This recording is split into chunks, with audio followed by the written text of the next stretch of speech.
This is a used unit, American Standard Legion's 12 unit. And you guys remember that 1997 Ruud with that compressor that was dying and just got replaced, which probably yesterday. It's starting to rain on me right now, but I gotta make this quick. This one has a scroll compressor.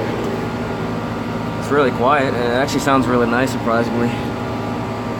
2004 3-ton Legion's 12.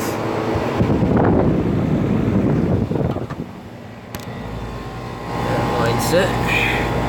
That is super cold, actually. That's warm. It's got a new filter dryer in it. Here's the Bryant running. So yeah, this is all the video for now, so I guess over and out.